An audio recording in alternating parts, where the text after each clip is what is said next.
On the issue of the announcement, or better still, what the Police Commissioner of KZN, General Mkhwanazi, said, I was not aware of it, that it was coming.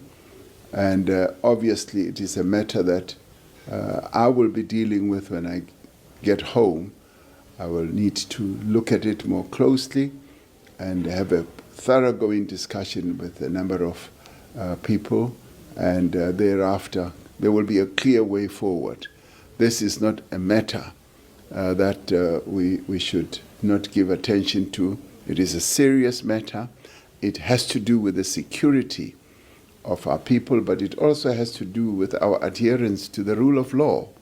The police play a critical role in enhancing the rule of law, the safety of South Africans, and that those who have done wrong should be dealt with, and should be dealt with thoroughly in terms of our Constitution and our laws.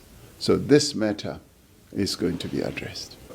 I became aware of what President Trump tweeted, and I think there needs to be greater appreciation of the emergence of various centers of power in the world, as the declaration observed.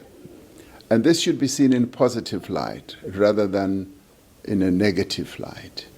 It should be seen as improving the governance of the world and enhancing good processes and policies that should help the development of humanity as a whole. So BRICS is such a center of power.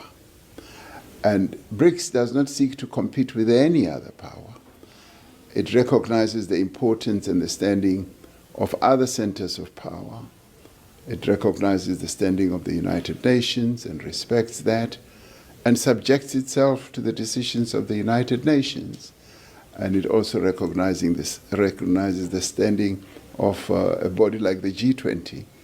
And so these powers should be seen as complementary, as advancing the interests of people.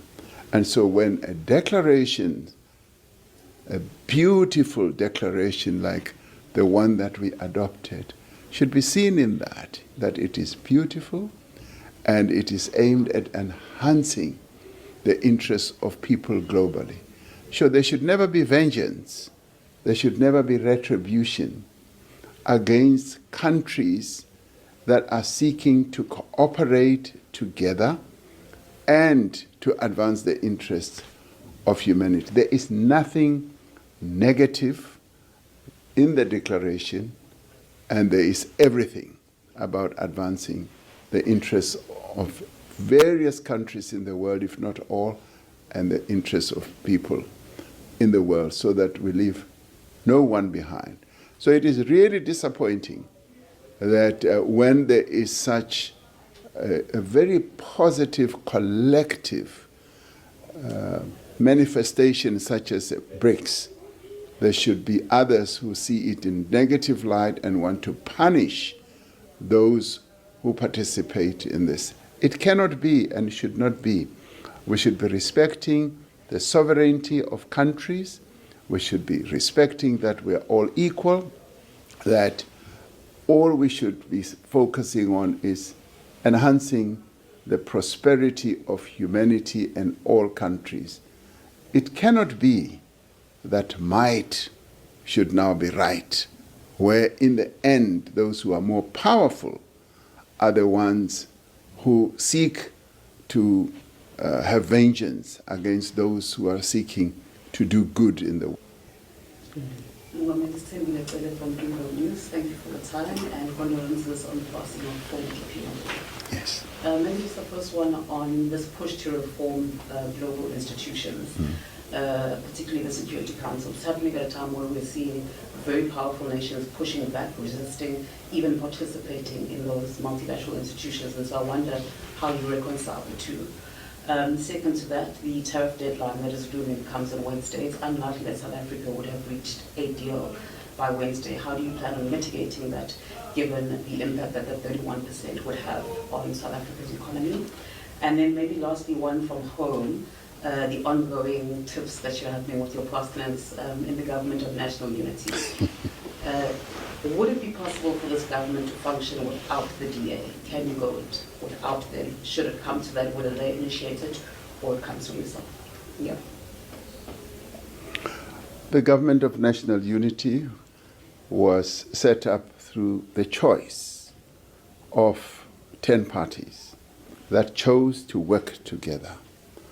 And so every party voluntarily agreed that they want to participate in the government of national unity with a view of advancing the interests of the people of South Africa. So any party that does not act in accordance with what we set up in the statement of intent and what the people of South Africa expected will need to decide on its own whether it wants to continue participating. And various parties in our parliament, and we've got about 18, at times expressed the view that they would like to participate in the governance of our country because they can see that we all need to work together to advance the interests of South Africans. So I have confidence in the continued governance of our country going forward in whatever shape or form. That is what the people of South Africa expect, and that is what they want. That is what they voted for in May of 2024. And we cannot disappoint them. We've got to seek ways of fulfilling the wishes of the people of South Africa. That is what they voted. That's how they voted in May of 2024. On the issue of the looming deadline with regard to what President Trump announced, as South Africa, when we went to the White House, we started a process of engagement. And that process continues. The Minister of Trade and Industry and Competition continues to engage with his counterpart in the United States. And I am hopeful that we will be able to reach an understanding. We've made a clear proposal and offer to them, and they are examining that, and they will come back to us. Whether they are able to do so before Wednesday or soon after Wednesday, we will see. But everything is negotiable, and even timelines that are set are often either negotiable or stretched. So we are hoping for the very best when it comes to that. When it comes to the reform of the institutions, the global institutions such as the Security Council, we in the Global South, and particularly ourselves in Africa, we evolved a very clear position.